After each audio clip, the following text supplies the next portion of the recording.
नमस्कार and welcome to Bodhisattva institute. Some basic concept of chemistry, lecture number 5। आज हम discuss करने जा रहे हैं लॉ ऑफ कांस्टेंट कंपोजिशन को। थ्योरेटिकली समझते हैं कि आखिर है क्या, और फिर न्यूमेरिकली भी इसको हम देखेंगे। कॉन्सेप्ट कहता है कि कोई भी जो कंपाउंड है उसकी जो कंपोजिशन है वो फिक्स्ड है। ऐसा तो नाम से भी समझ में आ रहा है, लेकिन सपोज कीजिए एक क्लास है जिसमें 40 स्टूडेंट्स मान लीजिए उस क्लास में पढ़ रहे हैं, जिसमें मैंने कहा जी 25 बॉयज हैं और रिमेनिंग 15 गर्ल्स हैं। तो कंपोजिशन को हम रेशियो में भी रिप्रेजेंट कर सकते हैं, कंपोजिशन को हम परसेंटेज में भी रिप्रेजेंट कर सकते हैं। मींस अगर मैं यहां बॉयज और गर्ल्स का रेशियो निकालूं, 5 से डिवाइड कर दूं, 5 5 जा 5 3 जा, तो ये है कंपोजिशन की जो रेशियो है बॉयज टू गर्ल्स का उस क्लास के अंदर, वो ये है। मैं परसेंटेज की बात करूं, बॉयज की परसेंटेज, तो 25/40 इंटू में 100। 5 से उड़ा देंगे, डिच्चिक डिच्चिक उड़ जाएगा, कितना आ जाएगा 250, या 2 से भी उड़ा दो, 2 2 जा 2 5 जा 125/2, यानी कि 62.5% बॉयज होंगे। तो ऑटोमेटिकली जो गर्ल्स की परसेंटेज है आप समझ ही गए होंगे 37.5।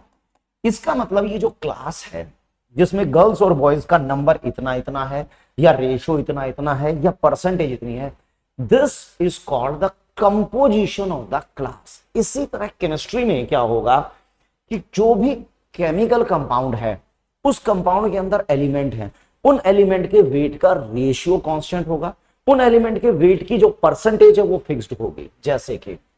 जैसे कि हम वाटर की बात करते हैं, देखो वाटर के अंदर कौन दो एलिमेंट है, हाइड्रोजन और ऑक्सीजन। इनके वेट का रेशियो ये है कि 2 ग्राम हाइड्रोजन 16 ग्राम ऑक्सीजन से रिएक्ट करेगा। तो हाइड्रोजन के वेट की परसेंटेज क्या होगी, 2/18 इंटू 100, दैट इज 11.11। अगर मैं ऑक्सीजन की परसेंटेज निकालूं तो 16/18 इंटू दिस, तो कहीं ना कहीं वो 88.89% के आसपास आएगी। इसका मतलब ये है वाटर को हम किसी भी तरीके से बना लें, what ever be the means of preparation of water, its composition always remain constant. Composition always remain constant means the ratio of the weight of hydrogen oxygen in water, it is always 2/16, या it may be known as 1/8। Means hydrogen और oxygen के wait का ratio fixed होगा, और hydrogen और oxygen के wait की जो परसेंटेज है ना वो फिक्स्ड होगी, चाहे वाटर किसी भी तरीके से है, चाहे किसी केमिकल रिएक्शन में हो, या किसी ओशन से हमने लिया हो, नदी से लिया हो, what ever be the source. इसी तरह मैं अगर कार्बन डाइऑक्साइड की बात करता हूं, तो कार्बन डाइऑक्साइड के अंदर कार्बन और ऑक्सीजन के वेट का रेशियो क्या है, दिस इज 12/32, या 4 से डिवाइड कर दूं तो 3/8। मींस कार्बन डाइऑक्साइड को आप किसी भी तरीके से बनाइए, किसी भी तरीके से बनाइए, चाहे कार्बन और ऑक्सीजन के डायरेक्ट कंबशन से बनाइए, या कार्बन मोनोऑक्साइड के कंबशन से कार्बन डाइऑक्साइड को बनाइए, या आप किसी बाइकार्बोनेट सॉल्ट को थर्मली डिकम्पोज करके बनाइए, या इवन किसी कार्बोनेट सॉल्ट को डिकम्पोज करके बनाइए, आप क्या पाएंगे कि कार्बन डाइऑक्साइड के अंदर जो कार्बन और ऑक्सीजन के वेट का रेशियो है, या उनके जो वेट की परसेंटेज है वो नहीं बदलेगी। Constant composition, law of definite proportion. Definite proportion का मतलब है कि कार्बन और ऑक्सीजन के मास का रेशियो कार्बन डाइऑक्साइड में इट इज ऑलवेज 3/8। ये प्रोपोर्शन नहीं बदलेगा, ये रेशियो, ये प्रोपोर्शन, ये वेट की परसेंटेज फिक्स्ड है। What ever be the method of preparation of that compound, वो उस पर डिपेंड नहीं करेगा। हर एक कंपाउंड के अंदर उसके एलिमेंट के वेट का प्रोपोर्शन फिक्स्ड है, किसी भी कंपाउंड के अंदर उसके एलिमेंट के वेट की परसेंटेज फिक्स्ड है। अगर मैं यहां कार्बन की परसेंटेज निकालना चाहता हूं तो कार्बन का मास अपॉन में टोटल मास इंटू 100, ऑक्सीजन की परसेंटेज, ऑक्सीजन का मास, टोटल मास इंटू 100, और ये कार्बन डाइऑक्साइड के अंदर हमेशा ही इतना आएगा, चाहे हम कार्बन डाइऑक्साइड को किसी भी तरीके से क्यों ना बना ले। That's it.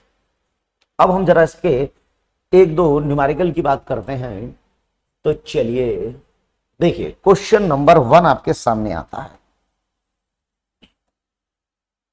क्वेश्चन नंबर 1 कहता है इतने ग्राम ऑफ लेड इतने ग्राम लेड 6.488, इतने ग्राम जो लेड है वो ऑक्सीजन से कंबाइन कर रहा है, इतने ग्राम ऑक्सीजन से कंबाइन करके वो बना रहा है PbO2 लेड पेरोक्साइड।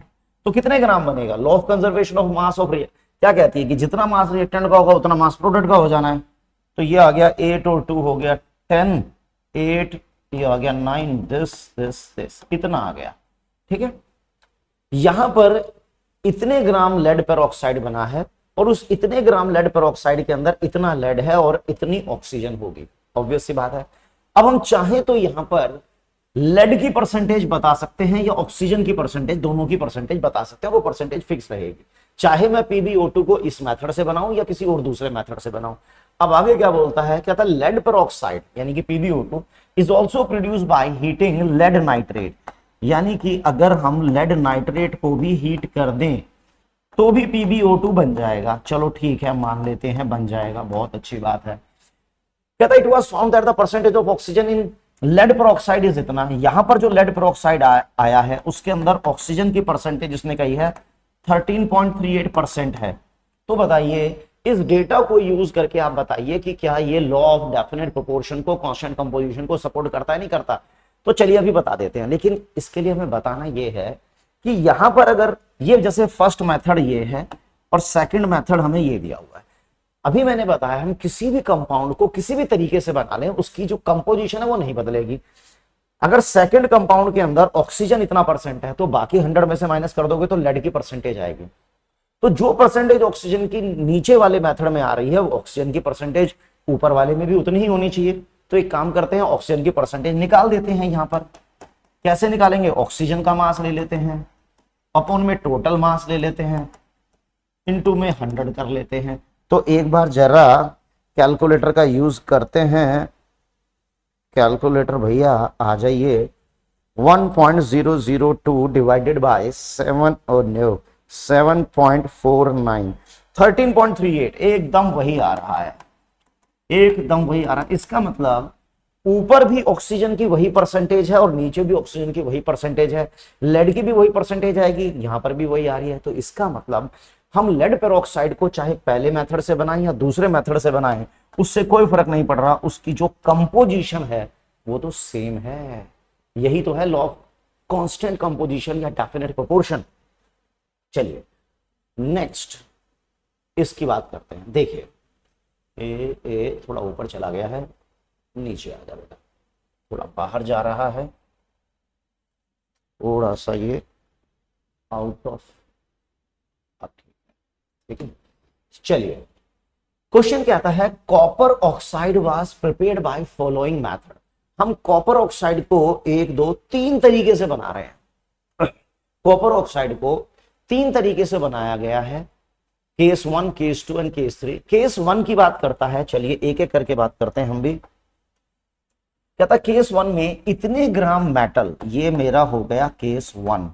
कहता है 1.75 ग्राम मेटल हमने लिया, डिसॉल्व इन नाइट्रिक एसिड, जिसको हमने HNO3 में डिसॉल्व किया, इग्नाइट किया, and the residual copper nitrate yielded इतने ग्राम कॉपर ऑक्साइड। यानी कि बाद में हमें कितने ग्राम कॉपर ऑक्साइड मिला, 2.19 ग्राम हमें कॉपर ऑक्साइड मिला।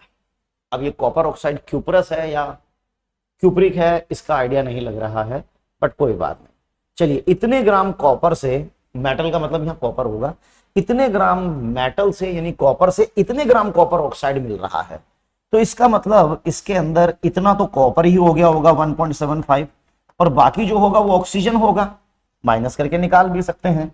चलिए 4 आ गया, 11 में से 7 गया, 4 आ गया, 0.44 आ गया, इतने ग्राम। तो यहां से चलो हम कॉपर की परसेंटेज तो निकाल ही लेते हैं कि पहले का क्वेश्चन में कॉपर की क्या परसेंटेज आ रही है। हमने अपने आधुनिक यंत्र का उपयोग किया, 1.75 डिवाइडेड बाय 2.19। चलिए कॉपर की परसेंटेज आ रही है 79.9, ऑलमोस्ट 80% में मान सकता हूं, बाकी ऑक्सीजन ही होगा। ठीक है, ये केस 1 हो गया। केस 1 में इतने ग्राम मेटल से इतने ग्राम कॉपर ऑक्साइड बना है, तो बताइए उसमें कॉपर की और ऑक्सीजन की परसेंटेज क्या है? कॉपर की ये रही, तो बाकी 21.1 ऑक्सीजन की होगी। चलिए अब आते हैं केस 2 पे। That is case 2। कहता है इतने ग्राम मेटल, कितने ग्राम? 1.14 ग्राम कॉपर ही है, यानी कि डिसॉल्व इन नाइट्रिक एसिड, इसको हमने नाइट्रिक एसिड में डिसॉल्व कर दिया। वर प्रेसिपिटेटेड एज कॉपर हाइड्रोक्साइड, ये कॉपर हाइड्रोक्साइड की फॉर्म में हमें यहां पर मिला होगा, ऐसा इसने कहा। और फिर हमने इसमें एल्कली ऐड कर दिया है, KOH वगैरह ऐड कर दिया है। The precipitate copper hydroxide after washing, drawing and heating, उसके बाद सब कुछ कर लिया तो हमें मिला 1.43 ग्राम कॉपर ऑक्साइड। तो यहां पर भी मुझे ये बताना है कि मैं कॉपर ऑक्साइड को पहले इस तरीके से बनाया या मैं इस तरीके से कॉपर ऑक्साइड को बनाऊं, उससे कोई फर्क नहीं पड़ता, उसके अंदर कॉपर की परसेंटेज तो वही रहेगी ना। तो कॉपर कितना है? 1.414 है कॉपर, क्योंकि जितना भी कॉपर होगा वो सारा यहां जा चुका होगा। तो कॉपर की परसेंटेज निकाल लेते हैं। कॉपर का मास 1.14, कॉपर ऑक्साइड 1.43 इंटू में 100, कितना आएगा? कितना आएगा? 114 डिवाइडेड बाय 143, एग्जैक्टली लगभग वही आ रहा है 79.7। 79.7 लगभग सेम है, बिल्कुल एग्जैक्टली सेम ही कहेंगे।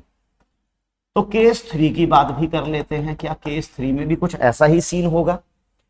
इन केस 3 इतने ग्राम कॉपर, 1.45 ग्राम जो कॉपर है, strongly heated in current of air yielding, इतने ग्राम 1.83 ग्राम हमें क्या मिल गया? कॉपर ऑक्साइड मिल गया। तो देखो, तो इसका मतलब यहां से भी कॉपर की परसेंटेज निकालूं तो ये जितना भी कॉपर होगा वो सारा इसके अंदर चला गया है। तो कॉपर की परसेंटेज क्या होगी? 1.45 दिस 1.83 इंटू में 100। वैसे तो मुझे करने की जरूरत नहीं है, वो 79 पॉइंट समथिंग ही कुछ आएगा, बट फिर भी कर ही देते हैं। 145 डिवाइडेड बाय 1.83, बिल्कुल वही है 79.23%। ठीक, तो कॉपर की परसेंटेज तीनों कंपाउंड में एक जैसी आ रही है। कॉपर की परसेंटेज जब तीनों कंपाउंड में एक जैसी आ रही तो इसका मतलब मैं कॉपर ऑक्साइड को चाहे फर्स्ट, सेकंड या थर्ड किसी भी तरीके से बना लूं, उसमें कॉपर और ऑक्सीजन के वेट का रेशियो तो बदल ही नहीं रहा है, उनकी परसेंटेज नहीं बदल रही है, तो इसका मतलब कंपोजिशन तो कांस्टेंट ही हुई। ठीक, लेकिन हाँ एक केस में यहां पर कहानी बदलती है, और वो केस क्या है मैं आपको बताता हूं कि लॉ ऑफ कांस्टेंट कंपोजिशन ऐसा नहीं है कि हर जगह बिल्कुल सही लगेगा, कहीं कहीं ये थोड़ा दिक्कत भी करेगा हमें। मैं बताता हूं कहां पर आपको लगेगा कि कंपाउंड की जो परसेंटेज है वो बदल जाएगी। देखिए, ये होगा आइसोटॉपिक एलिमेंट्स के साथ। आइसोटॉपिक जो एलिमेंट्स होंगे ना, उनके केस में ये कहानी डिफरेंट होगी। कैसे? देखो, कार्बन के दो रोल होते हैं, कार्बन डबल रोल में है C612 और C614। अब कार्बन डाइऑक्साइड के अंदर जो कार्बन है वो कार्बन 12 भी हो सकता है, तो कार्बन 14 भी हो सकता है। अगर ये कार्बन 12 है या कार्बन 14 है तो अब आप देखिए ना, रेशो बदल गया, सिंपल रेशो बदल गया, तो परसेंटेज भी डेफिनेटली बदल जाएगी। यहां कार्बन की परसेंटेज कुछ और आएगी और यहां कार्बन की परसेंटेज कुछ और आएगी। इसका मतलब अगर मैं आइसोटॉपिक कंपाउंड की बात करूंगा तो वहां पर लॉ ऑफ कांस्टेंट कंपोजिशन या डेफिनेट प्रोपोर्शन फिट नहीं होगी, क्योंकि आइसोटॉपिक एलिमेंट के कई तरह के मास हो सकते हैं। ठीक, चलो ये तो एक एक्सेप्शन की बात थी। बाकी नॉन स्टीचोमेट्रिक कंपाउंड में भी एक और इसकी एक्सेप्शन आती है कि नॉन स्टीचोमेट्रिक कंपाउंड में भी, अब ये नॉन स्टीचोमेट्रिक कंपाउंड क्या होते हैं, ये तो बड़ी टेढ़ी खीर है। देखो, जनरली हम पढ़ते हैं FeO कि इस एक मॉलिक्यूल में आयरन का एक एटम, ऑक्सीजन का एक एटम, लेकिन कभी कभी क्या होता है Fe 0.95O। कभी कभी क्या होता है क्रिस्टल में कुछ डिफेक्ट आ जाते हैं, डिफेक्ट की वजह से जो रेशियो है कैटायन और एनायन का वो बदल जाता है, वो आइडियल रेशियो नहीं रहता। Such type of compound is known as non stoichiometric compound. तो यहां पर जब आप रेशियो निकालोगे, वेट निकालोगे, परसेंटेज निकालोगे, वो डेफिनेटली बदल जाएगी। जैसे कि निकल ऑक्साइड है, इसको मैं निकल 0.98O लिख देता हूं, निकिल 0.9801। तो यहां पर भी रेशो बदल जाएगा, परसेंटेज बदल जाएगी।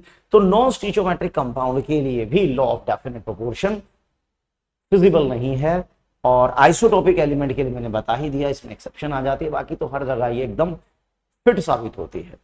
तो लॉ ऑफ डेफिनेट प्रोपोर्शन में फिलहाल इतना ही। मिलते हैं नेक्स्ट लेक्चर में नए टॉपिक के साथ। टिल देन पढ़ते रहिए, आगे बढ़ते रहिए। Thank you very much.